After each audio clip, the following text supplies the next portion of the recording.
loves, and magandang araw po sa inyong lahat. Ayan, maraming salamat po sa mga nakikinig at mga nakasuporta sa akin. Ayan, maraming salamat po sa inyo. Umpisa na po natin ang kwento. Dahan-dahang inilapit ni Winston ang bibig sa buhok ng dalaga at marahang tinampian ng halik. Gusto niya itong pasayahin sa bawat araw ng daraan. Gusto niyang makasama pa ng mas matagal. Gusto niyang ipagtapat sa dalaga ang lahat, subalit natatakot siya na baka hindi niya matanggap ang buong katotohanan. Baka hindi nito matanggap na naglihim siya ng tungkol sa kanyang pagkatao, katulad ng ginawa ng dati niyang nobyo noon.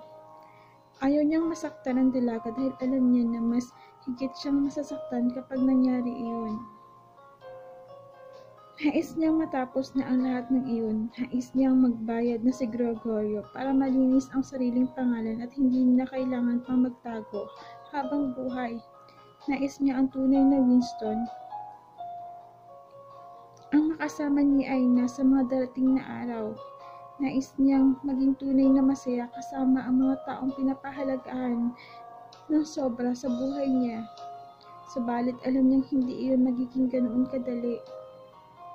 Humugot si Winston ng malalim na hininga bago maingat na ipinangko si Aina at dalhin sa silid. Nang mailapag ang babae sa ibabaw ng kama, kinumutan niya ito at pinatitigan pa ng ilang sandali. Gusto niyang matulog sa tabi ng babae at yakapin ng mahigpit, subalit hindi maaari. Hindi niya nais na takutin ito o ano paman. He wanted to be with her. He liked her.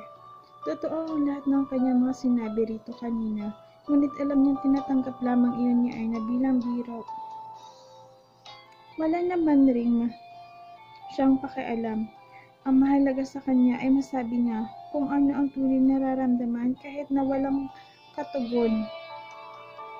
Siyempre, wala naman siyang balak na ipilit ang sarili sa babae. Lalo na sa sitwasyon niya ngayon. Marami pang lalaki ang mas deserving sa puso nito kaysa sa kanya. Paglabas ng kwarto ay tumuloy na rin si Winston sa sariling kwarto upang magpahinga. Pagkaupo sa ibabaw ng kama, ay saktong tumunog ang kanyang cellphone. Ang cellphone na ibinigay sa kanya ni Kenichi na nasa drawer ng bedside table. Kinuha niya iyon at nagulat pa na makita ang pangalan ni Monica. Mabilis niyang sinagot ang tawag. Monica! Kuya! Ganting bati ng kapatid. Bakit ka napatawag? May nangyari ba sa'yo? Wala naman. Sasabihin ko lang na wala rito si Gregorio sa susunod na bukas. Sa pagkakarinig ko ay may kailangan siyang daluhang isang pagtitipon sa Manila. Siguradong kasama niya ang ilan sa mga tauhan niya. Tumango siya. That's good then. Iyon na ang hinihintay niyang pagkakataon para makapasok sa lugar ni Gregorio at makuha ang mga kailangan. Bumuntong hininga ang kapatid sa kabilang linya. Pupunta ka ba rito, kuya? Oo, mabilis niyang tugon. Makikipagkita ba ka ba kay mama? Ilang saglit na nanahimik si Winston. Hindi pa siya sigurado ngayon. Mahina niyang wika. Gumawa ka ng paraan para maging abala si mama sa oras ng pagpunta ko, Monica. Gusto ko man siyang makita uli pero hindi pa pwede. Hindi ko gustong mapahamak siya. Sige kuya, may bahid na ng kalungkutan ang boses ng kapatid. Mag-iingat ka sa pagpunta rito. May ilan pang mga gwardyang nagbabantay sa bahay. Huwag ka mag-alala, sa ulo ko pa ang layout ng buong lugar dyan. Kaya madali na lang sa akin ang paglabas-masok.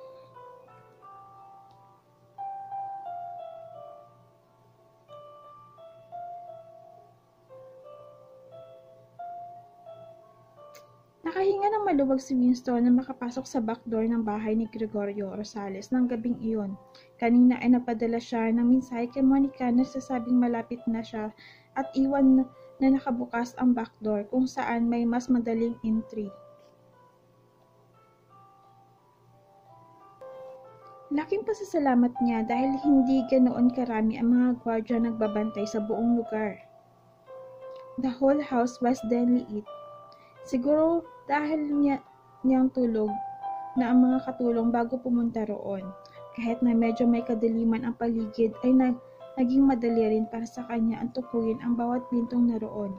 Nahirapan siya sa lugar na iyon sa loob ng maraming taon kaya hindi niya kaagad makakalimutan.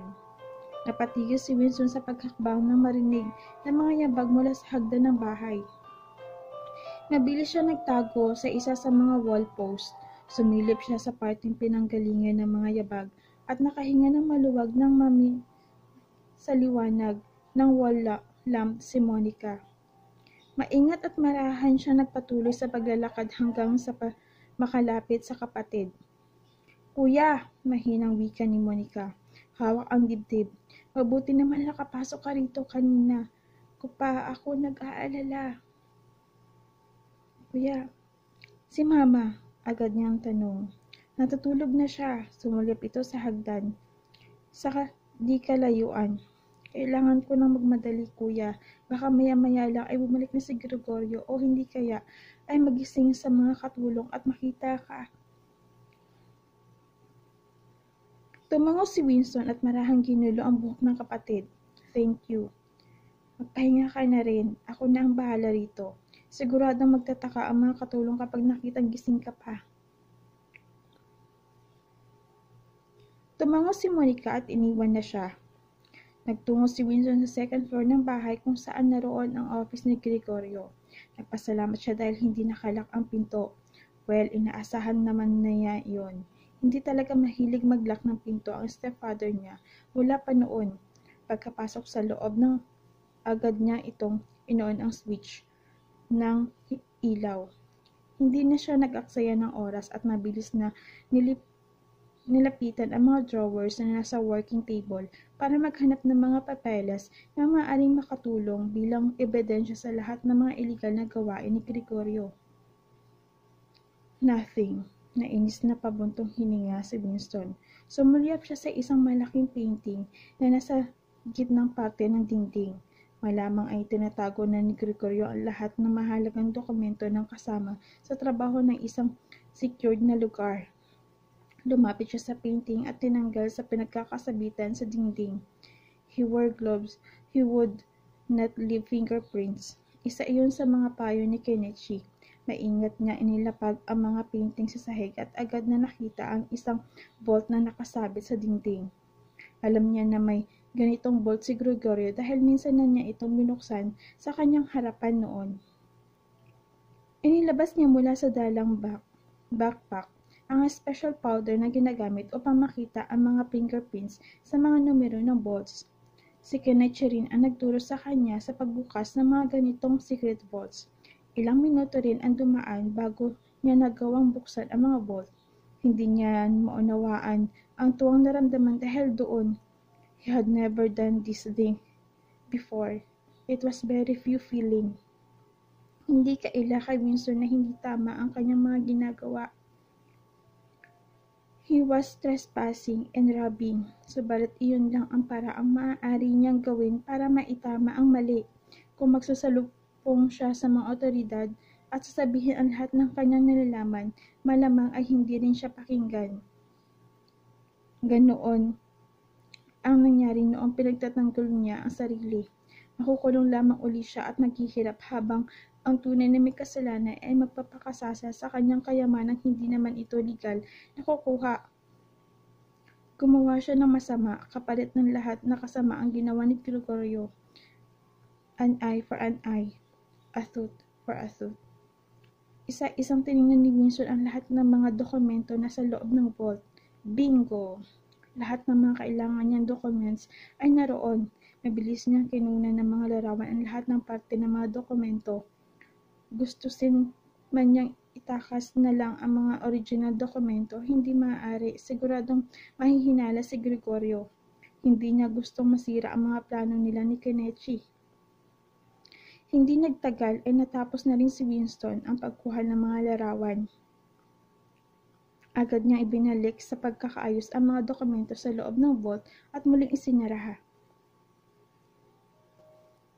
Ganon din ang ginawa niya sa painting. Inayos niya ang lahat ng mga gamit sa backpack na dala bago humakbang patungo sa pinto. Ngunit agad siyang napatigil nang marinig ang tinig ng isang lalaki sa labas. Nakilala agad niya ang boses ni Gregorio. Mabilis niyang in-off ang switch ng ilaw at maingat na humakbang patungo sa likod ng isang bookshelf. Siguradong hindi siya makikita roon kung hindi naman lalapitan. Pigil niya ang hininga hanggang sa bukas ang ilaw. Narinig niya ang mga yabag papasok sa loob. Hindi niya alam kung ilang tao ang pumasok, subalit sigurado siyang hindi lamang si Gregorio iyon. "Have a seat," narinig niyang wika ng stepfather sa mga kasama. Naisa nang silipin ni Winston kung sino ang mga kasama nito, subalit pinigilan niya ang sarili. Sa halip, at isiniksik pa niyang lalo ang sarili sa pagtatataguan. "Sige, ilagay mo na lang dyan sa ibabaw ng mesa ko," wika ni Gregorio. "Pwede ka nang lumabas." Ilang sandali lang ay narinig ni Winston ang pagsara ng pinto. "Enrique," banggit ni Gregorio sa pangalan ng marahil ay kasama nito. "Hindi ka nagpunta kanina sa isang pagtitipon para sa real estate business natin. May nangyari ba at bigla ka na lang napunta rito ngayong kalaliman ng gabi?"